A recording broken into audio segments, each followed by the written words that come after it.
Hello and welcome to Talking Aussie Books, a weekly podcast bringing readers and writers of Australian fiction together. I'm Claudine Tonellis. As an avid reader and passionate advocate for Australian fiction, I have made it my mission to spotlight local talent. So if you're looking for your next read or simply want to learn more about the Australian literary scene, this podcast is for you. Grab yourself a cuppa, sit back and relax. This episode is brought to you by Harper Collins Australia. Listeners, today I'm talking to a debut author whose novel was described to me as the hottest debut crime novel of 2025. Now, since the book's release back in February, I've watched in awe at the manner in which this book has shot to success. It was the book of the month for QBD Books, for Dymocks, Booktopia and WH Smith. Now, I've witnessed books surrounded by lots of hype before, and sometimes it's not always what it's cracked up to be. But in this case, let me assure you, this one is totally worth the hype. And in a genre that can feel crowded with books that circle very similar themes, this is no mean feat. I am, of course, talking about Melbourne-based writer Laura McCluskey's spooky Scottish detective mystery called The Wolf Tree. And to say I'm delighted to have the chance to speak with Laura today is an understatement. So without further ado, let me welcome Laura to the podcast. Hi, Laura. Hello, thank you so much for that. It's so strange and amazing to hear those things all stacked up on top of each other. But there's so much work that goes on behind the scenes to get a book to this point. So I'm just enjoying the ride. Yeah, absolutely, as you should. So I want to say formally congratulations on the phenomenal success of The Wolf Tree. Could you have imagined this kind of success for the novel when you first started writing it? Oh, absolutely not. I was writing this book when I was working a full-time marketing job. It was just a hobby that I was doing before and after work. And, I have dabbled with writing stories before for most of my life, but I'd never imagined that this would be the story that would make it. I always thought that I've always loved fantasy. So I always thought it would be, I'd actually sit down and try and write a fantasy novel, and that would be the one that would get me to the places I wanted to go. So when I finished the first draft of The Wolf Tree and I read it back, I was like, you know what, this is actually not a bad story. Maybe I should really invest some time and effort into this. And lo and behold, here we are. My God, that wasn't what I was expecting you to say. I wasn't expecting you to say that you thought that you were going to write a fantasy novel. That's incredible to me.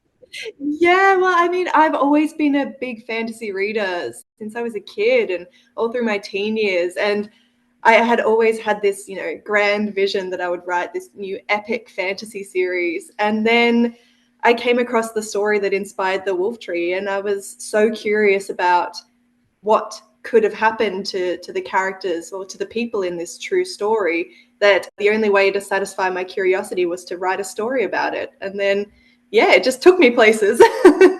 Indeed, it has, my friend. Now, I probably should have mentioned in my introduction that, of course, you are no stranger to this writing gig. You've written for film and television, for agencies and magazines, and have a background in journalism as well as acting. But The Wolf Tree is your first novel, let's be clear. And so how did you come to decide that you wanted to write a novel? I've always found a real joy in writing. From the time that I was really little, when I could, first write, I've always been writing little stories. And in those early years, they were basically just knockoffs of fairy tales. I sort of rebranded Beauty and the Beast or Snow White, and I'd present it to my parents and they would say, "This is great. It's very familiar. This is great though."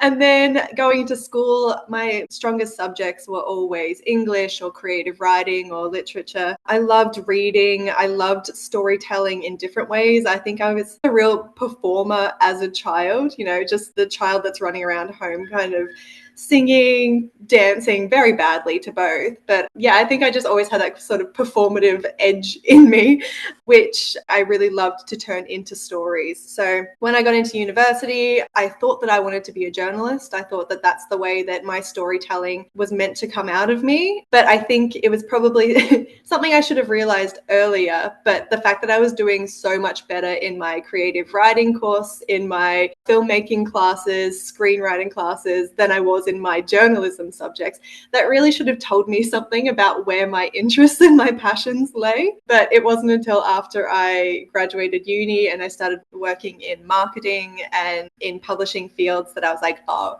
I actually know where my heart is. And, as well as working in these jobs, I was writing before and after work and on weekends and saying no to a lot of invitations to go have dinner with people, to hang out, to go to parties, because I was like, no, I have a story that must be told and I need 3 hours to write this little thing tonight. So sorry, I can't come. I love that story. So tell me about publication. How long did it take you to write The Wolf Tree, and what happened after you typed the end? Yeah, so like I said, I was writing The Wolf Tree before and after work, but I knew that the only way I was going to get this first draft done is if I was really disciplined about it. So I set myself a word count target of around 2,000 words a day because I wanted to just get it done. I wanted to get the first draft done because oftentimes, I'm sure I'm not the first writer to say this, but the first draft is usually the hardest one because it's you telling yourself the story, and that can come from a jumble of ideas in your head, some scribbled notes everywhere, and it's pulling together all of those threads. So the first draft of The Wolf Tree, I started it in 2021, I think, and I had the first draft finished in about 12 weeks. And that was a mess. It was overwritten and the characters were not fully developed and the stories weren't all the way there.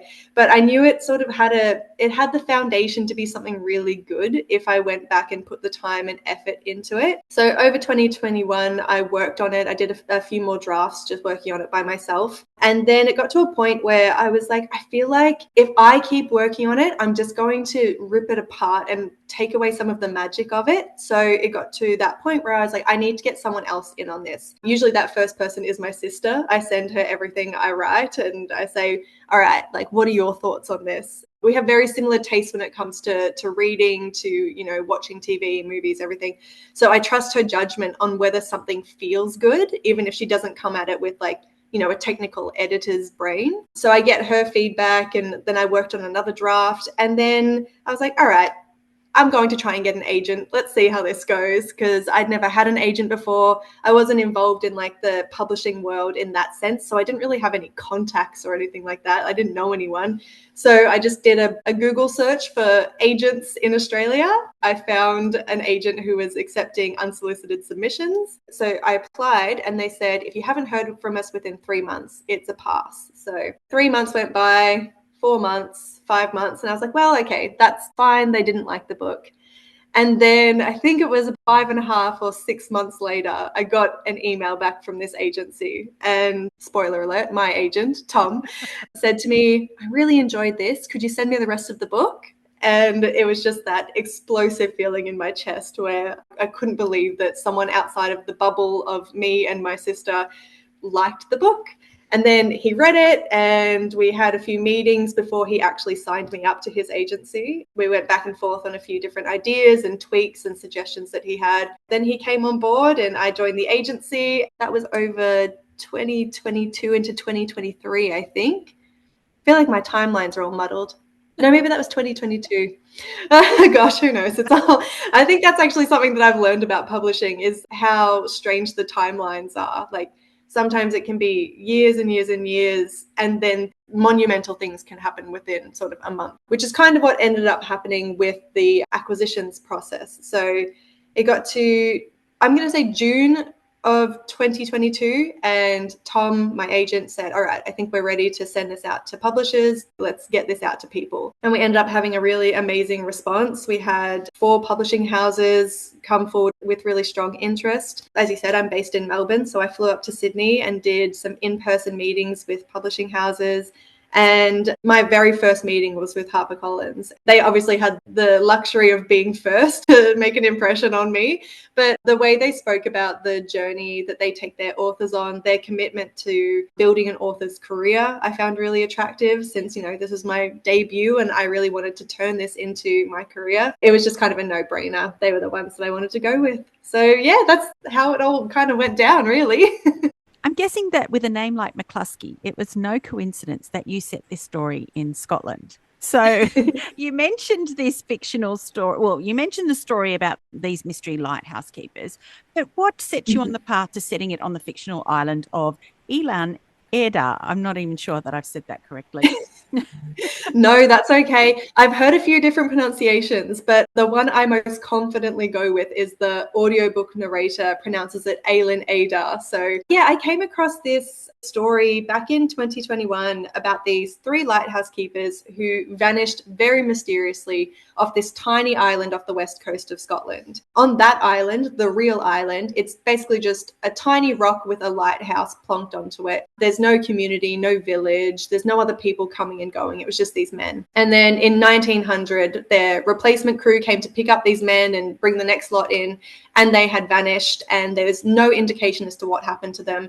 But there were just some really spooky circumstances. For instance, there was a meal set at the table that looked like it had been interrupted. A coat was missing off the hook, but the others were still hanging there. And then allegedly, and people don't know if this is true or if it's just something that's sort of become a bit of a legend over time, some of the clocks in the building had stopped. So there are all these rumors, theories as to what happened to them. And I just couldn't shake the fact that, I guess, the frustration that we'll never know what happened to these men. And it was just so strange and mysterious. And I guess that's what fed into my need to come up with a conclusion to the story. So the wolf tree was me trying to solve that mystery, I suppose.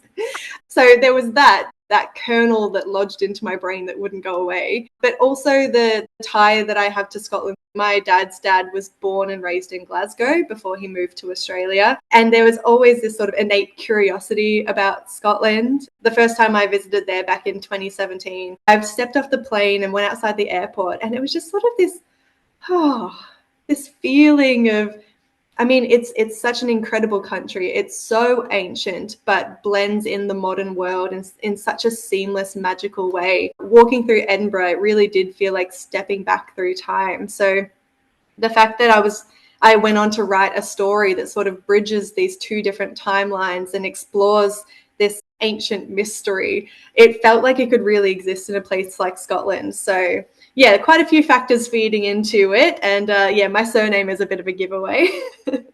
I love it. Now, as someone who's visited the Outer Hebridean Islands of Scotland, I can't think of a more atmospheric or insular place to set a mystery novel. It's kind of like a locked room mystery on steroids, really. So with that in mind, Laura, I was wondering if you could tell us more about the story. In The Wolf Tree, we have two detectives who are sent from Glasgow on the Scottish mainland off to a tiny remote island called Aelin Ada. And the way that I've written the story, Aelin Ada is the furthest you can get away from the mainland of Scotland and still be called Scotland. In fact, the next step would be Canada.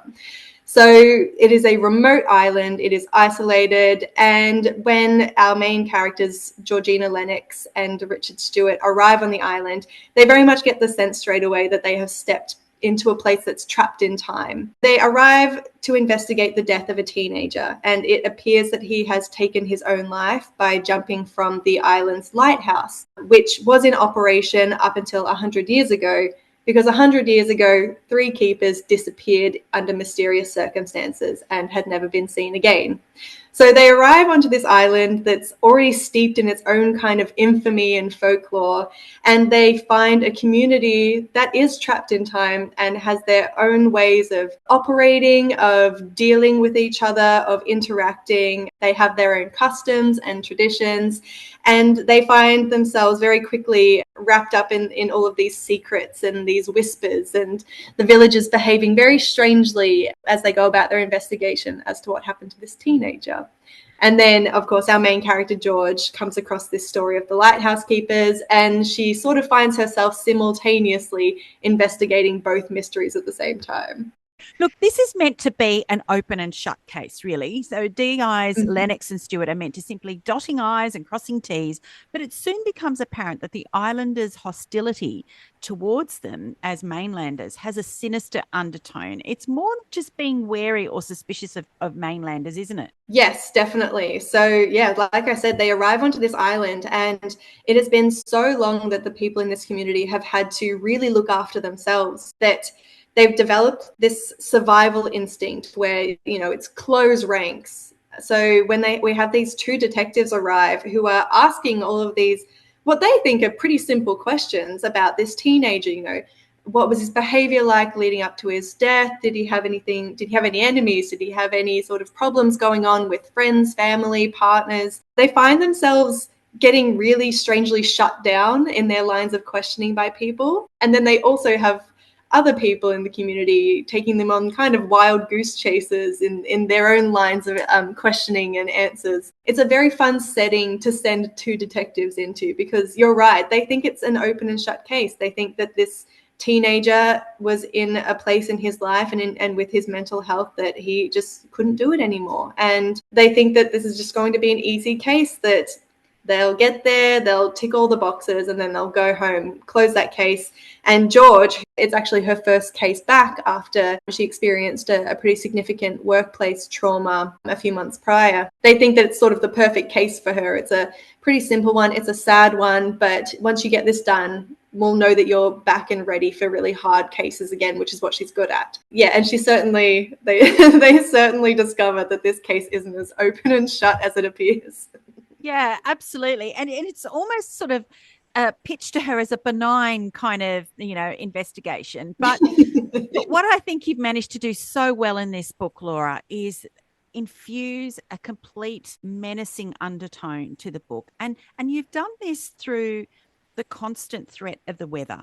The cold, my God, the cold. It seeps into your bones by just reading it. And the wind, which is like an evil spirit that's roaming the island, scaring the bejesus out of unsuspecting visitors.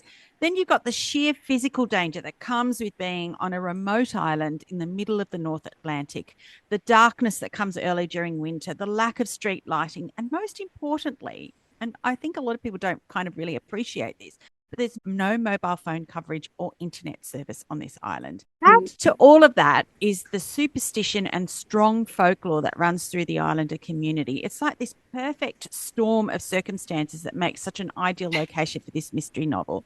Now, with all of that in mind, I imagine that you traveled to Scotland to research the book and to bring these kinds of issues to the page. Well, like I said, my first trip to Scotland was in 2017. And at that point, there was no book in my brain. I didn't go there for any research purposes. All of the experiences that I had there and, the observations that I made, I was really fortunate that I was keeping a travel journal during my first trip there. So there are some observations that I made during my trip to Scotland that I've basically lifted straight out of my travel journal and put onto the page. But I didn't actually return to Scotland until 2023, which is after I had written The Wolf Tree. So in terms of all of this research that went into the world building, a lot of that happened during the Melbourne lockdown. So I couldn't travel anywhere really.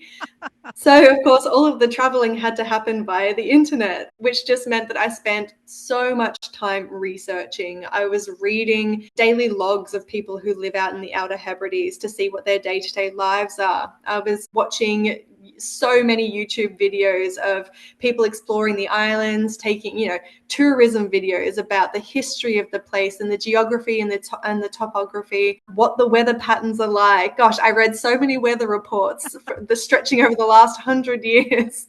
And, even with all of the research that I did before writing the book, that research never stopped, which with every subsequent draft, a question would arise about something I hadn't considered before. So that meant a deep dive back into how do people access medicine and hospitals, and what happens if there is an emergency? Who do they call? What is it like with education, with receiving books and music and films and everything like that? So yeah, I think with each new draft, I had more questions that required more research. So I guess it was kind of a blessing and a curse to be stuck in Melbourne's lockdown, because I had lots of time to research, but it meant that I couldn't actually get my feet on the ground and see it for myself.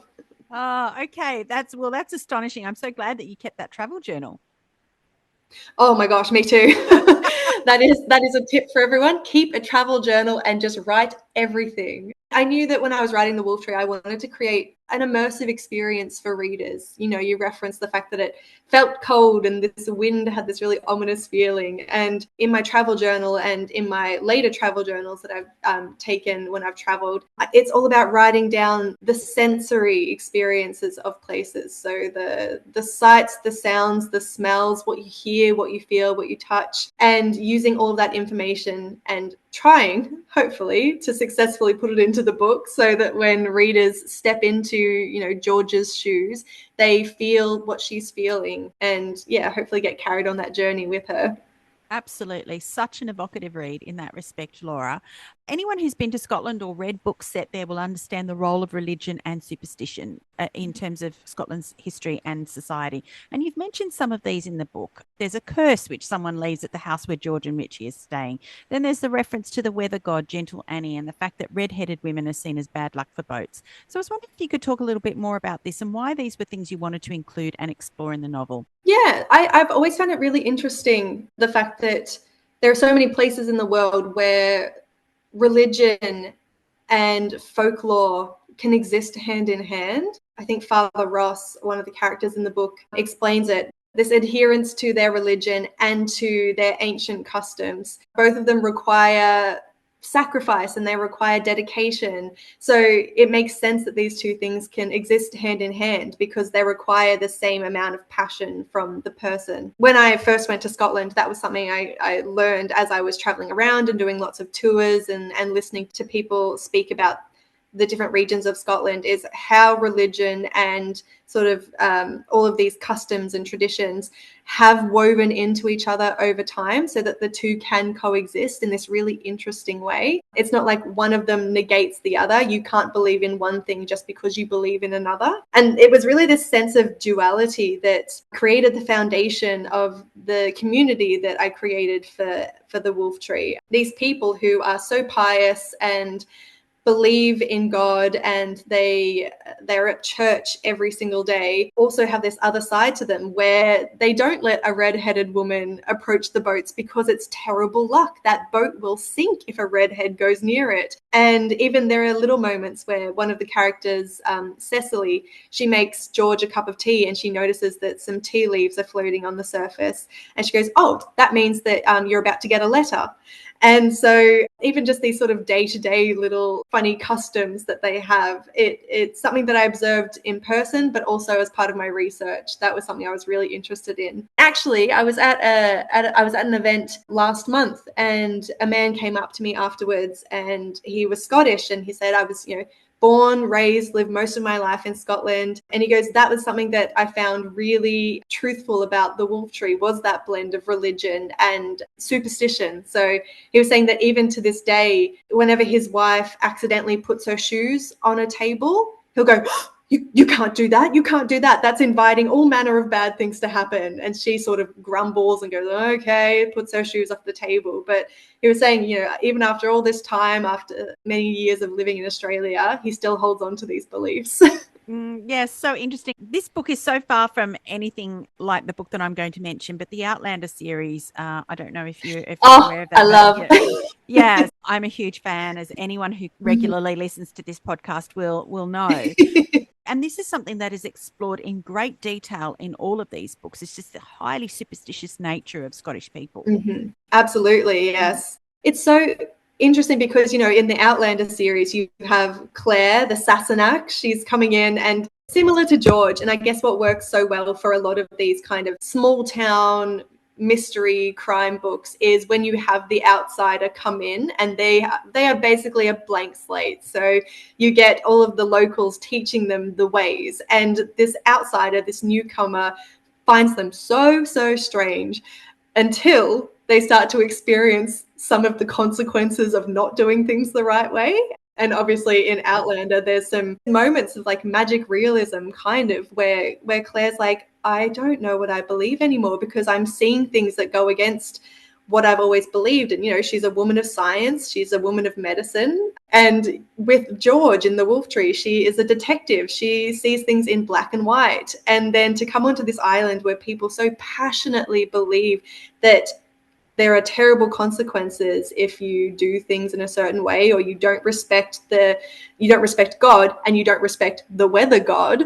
It really it clashes with a lot of her beliefs. And I think by the end of the book, she's in a place where she kind of says to one of the characters, I don't know what I believe anymore, which I think perhaps I think that's a healthier mindset to have just for anyone. I think you should be open to anything. Okay, so I was not alone in thinking that this had sort of echoes of the kinds of things that happened in Outlander. No, not at all. Gosh, we could turn the rest of this interview into just talking about Outlander because my goodness, I love it so much. Oh, well, I'm so glad. A woman after my own heart. Absolutely.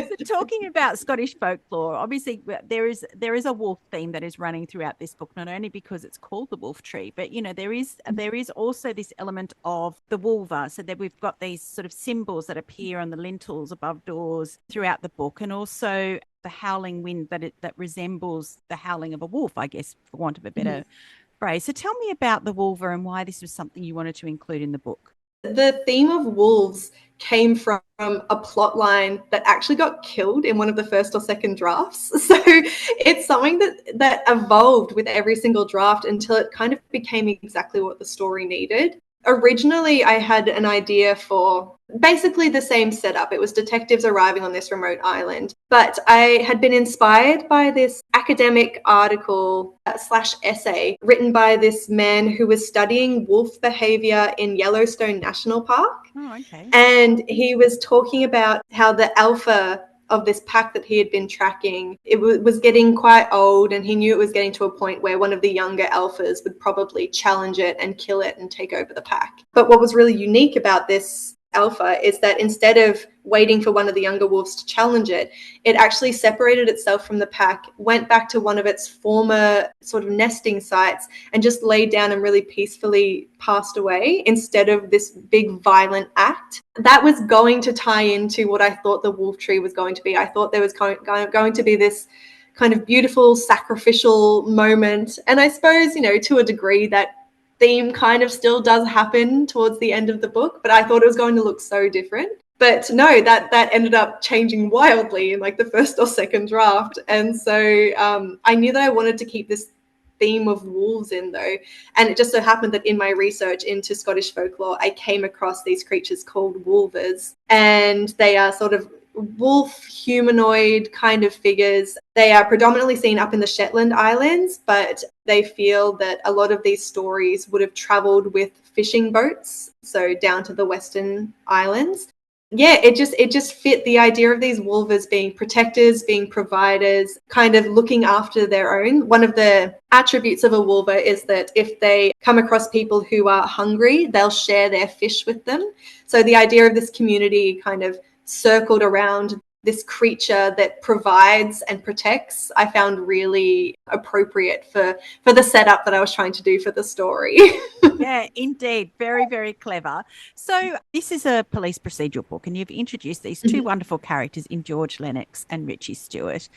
So, I wondered if you could tell me a little bit more about them. So I knew that I wanted to create a duo that had an age gap between them. So George is 28 and Richie is in his late 50s. But I wanted it to be a dynamic that was born purely out of respect for each other, care, and one that developed into a really strong friendship. Like they love each other, they care about each other, and they respect each other. And I never wanted there to be any hint of he's a father figure for her. Oh yeah, there's a romantic interest. No, I never wanted any of that. It's purely they're really good friends, and then there's kind of a mentor-mentee sort of dynamic. And I also really love, you get it a lot in romance novels, the sort of grumpy and sunshine pairing, and they balance each other out so well, and they kind of bring out the best in each other. But I wanted to flip that dynamic, which is typically the sunshine girl and the grumpy man, and made George really grumpy and kind of prickly. She sees herself as,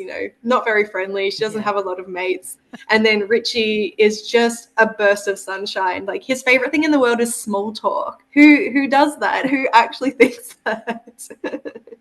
And I just thought that they would be such an interesting pairing to see work together and not be rubbing up against each other. Like to see those personalities work really well from the get-go, even though you sort of do find out pretty early on that George is keeping a pretty heavy secret from Richie. You just see him throughout the book offer so many opportunities for her to be honest with him.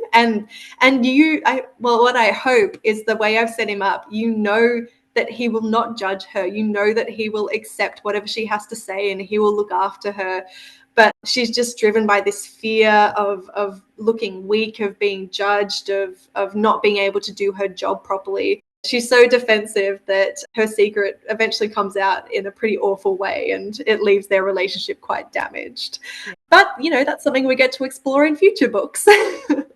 George is a slightly frustrating character in this book in that she seems to go out of her way to put herself in mortal danger. Yet in many ways, she sort of feels like she's got no choice. She feels like it's her job to do that. But Richie doesn't agree. And in fact, this is a source of great conflict between the two of them, isn't it? Definitely, yes. So, yeah, as I mentioned, George is recovering from an incident. Something happened to her while she was working a case. It has resulted in some memory loss that she's slowly working her way through. She gets little flashes of things that happened to her. And as the book goes on, we sort of get more of the reveal of what it was that injured her. You can see from the get-go that Richie is watching her really closely. He's very sensitive to sort of what's going on with her, which in turn makes her more defensive. And so the fact that she throws herself into these situations that are so dangerous, and it's so unreasonable for her to go out and do this. Like, she throws herself out in the middle of the night to chase somebody who was looking in the window. And what I tried to do, hopefully it was successful. Some people would disagree. I tried to make all of her bad decisions at least seem justified to her. Yeah. And as you said, she thinks that she's the only one who can handle this, that no one else is seeing what she's seeing. And she really does trust her gut a lot, which is something that I respect about her as a character. She's got real gut instincts for things, and it has got her to the position she's in, which is, she accelerated through the ranks pretty quickly. Like, she's pretty young to be a DI, but she has a lot of respect from people for the work that she does. But yes, you're right. She does a lot of silly things, but I think that does tie back into the fact that this is her first case back after being on medical leave for so long. So she does feel like she has a lot to prove, and she's pretty paranoid about the fact that she might not get back to the level she was at before she was injured. So she's trying her best, but I also know that it's something that people have brought up to me before. They're like, she's pretty impulsive, isn't she? Like, yeah, but you understand why, right? And they're like, yeah, I guess. But I did do an event a few weeks ago where a woman stood up right at the end, when we were getting questions from the audience. And she just flat out told me that she hated George. And she said, in the second book, can you make her more likable? And I said, yeah, I'll do my best. But, she still is who she is. I wouldn't say that I didn't like her. I liked her enormously, and I could sense, that between her and Richie there was, as you say, this true affection and respect despite the, the big age difference. But for me, I was a bit worried that, were you going to push her too far? Because I was just like, don't do it, don't go there, don't go and chase that person. But of course she did. Oh, I know. And, it's the first time we're meeting George, and I knew that I wanted to carry her story across into future books. So as a standalone, it would probably be insane to make a character do that many bad things. But I knew that this character had a long future where I wanted to really explore the development of her personality and her decision making and her maturity. So we have to start from here, okay? I was surprised to learn that there was actually a tree called a wolf tree. So was this something that you considered when creating the wolf tree in this book? So that was something that I found out many, many drafts in. It didn't occur to me until maybe like the fourth or fifth draft that I should Google if a wolf tree was actually a thing. It is a real thing. It is not at all related to what I wrote, but I've had that question a few times. I've also had the question, people have asked, what does the title mean and how does it relate to the story? And I have to say, I'm so sorry, but it's actually kind of a major spoiler if I explain what it is, which is very, very disappointing, and something that I did raise with my publishers kind of early on in the process. But they were like, no, it's evocative enough that people will be interested, and then they'll have to read to find out why it's called that. Yeah, it's not apparent why the novel is called that until quite late in the book, but it was a very interesting source of curiosity for me. I was like, oh, it's called the wolf tree. Oh, is there actually a wolf tree? And then I started Googling and found out there was. There actually is, yeah. Like I said, I kept finding out new things with each draft and each lot of research. I didn't find out until much later also that a lot of the islands in the Outer Hebrides don't actually have trees because the environment isn't right and the temperature isn't right, and also when Vikings passed through those islands, they chopped down a lot of the trees either to make their own boats or to take away the opportunity for the islanders to create their own crafts. so that was something that I figured out after I had already created an island that had a big patch of woodlands in the middle of it. I did some sort of deep diving into, is it possible scientifically for a patch of woods to appear? Yes, but in these certain conditions. So I had to retroactively go back and change some things. Laura, the end of this book was nothing that I imagined it was going to be. The mystery behind Alan's death was a shocking conclusion to a carefully constructed, complex plot, which was not easy for the detectives to uncover. It took quite a lot of digging, so to speak, to get them there. So did you always know how it was going to end? Firstly, I really like the fact that you said digging, because that does it does come into it. Yeah, I did know how it was going to end, in terms of I knew which character had done it, but it kind of took writing the book, even though I'd planned it out pretty carefully, it took the writing of the story and for characters to start fleshing themselves out, for the motive to become really solid. And so there were a few times when, characters kind of went off in different directions, and they, in my head, they started saying really ominous things. And I was like, oh, maybe I've got the wrong character doing this. Maybe it needs to be this person. Maybe this person needs to have not pulled the trigger, but you understand. But then, the more I was telling the story and I was referring back to my plan, and, the guilty characters' motivations and emotions were getting explained, I was like, no, it's definitely this person. I just have to make sure that it feels like a satisfying conclusion to the mystery. And then I think the fun thing is, after you write that first draft, in subsequent drafts, you get to go back and sort of drag all the clues backwards. Once you have your culprit and you have their reasons why, you go and drip feed all of the little hints and signs that it's them, and they've been trying to tell you all along. Yeah. Now, a question that I should have asked you a little bit earlier was, did you get any input from like police officers or Scotland Yard? So I spoke to a police detective here in Australia just when I first started plotting out the book.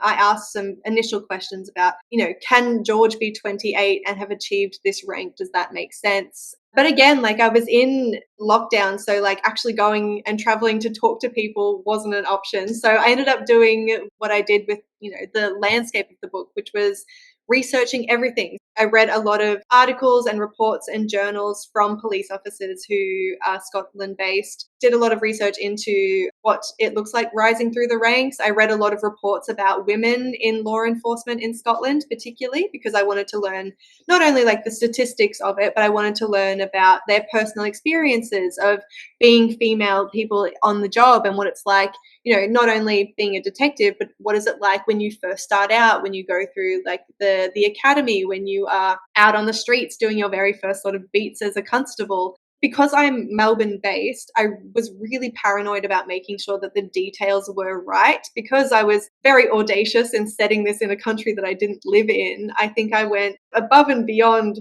in terms of research to make sure that everything was fact checked.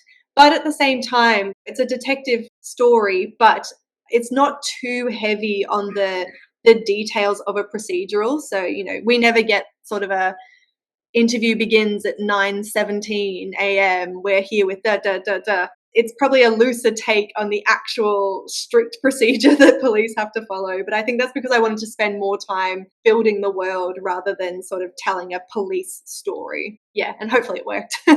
Because the investigation is actually happening on this island and there is this hostility towards the mainlanders, I think that they have to kind of fit into their world rather than the other way around. Yeah, exactly. And we've got this community who the only time they get visitors from the mainland is if someone comes in to marry one of the locals.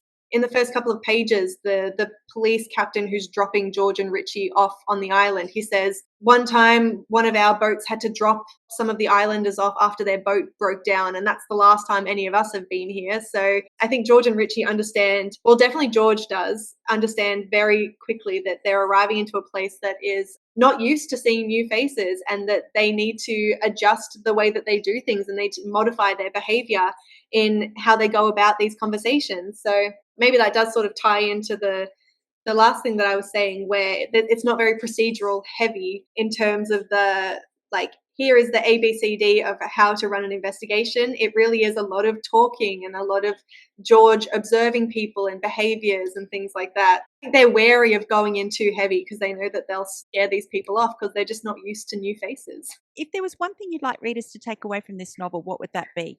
Yeah, so I've been asked this question a few times, and I think my answer has largely stayed the same. So it's something that I mentioned in an earlier answer to a question you gave, and it's this idea that George arrives on the island with this very black and white perspective on things. She thinks that this case is going to go one way, and she knows exactly how the law works. Someone does something wrong, and they get punished for it. And that was the mindset that I had when I first started becoming interested in true crime a few years ago. You know, I believed that you have your guilty person and they go to jail for this set amount of time, and then they come out and they reoffend, or they are a good citizen after that. And it wasn't until I started listening and watching a lot of true crime that I realized how murky it is, really. So, you know, you have someone who does something wrong, but when you actually get into the background of why they have done that thing, you learn about their motivations and the way that they were raised and the influences that they have. You know, it's nature versus nurture. How have they become this person who has done this awful thing? You start to realize that you can have a surprising amount of empathy for people who have gone on to do terrible things, even if you still know that they deserve to be punished for what they have done. So I think for people who are reading The Wolf Tree, I hope that they can see that the person who did commit the crime obviously needs to be punished for it, and they have done a terrible, terrible thing. But the reasons why they have done it, though they're wrong, I hope that readers can take away that they were motivated not just out of pure hatred. There were so many other things going on for them. Mm. And I guess just to apply that to other areas in your life, just to try and get the whole picture. Yeah, absolutely. So well said. I love that answer, Laura. Thank you so much. Thank you. By anyone's estimation, Laura, this is a clever, sophisticated debut. It's unsettling, it's atmospheric, compulsive, and gritty.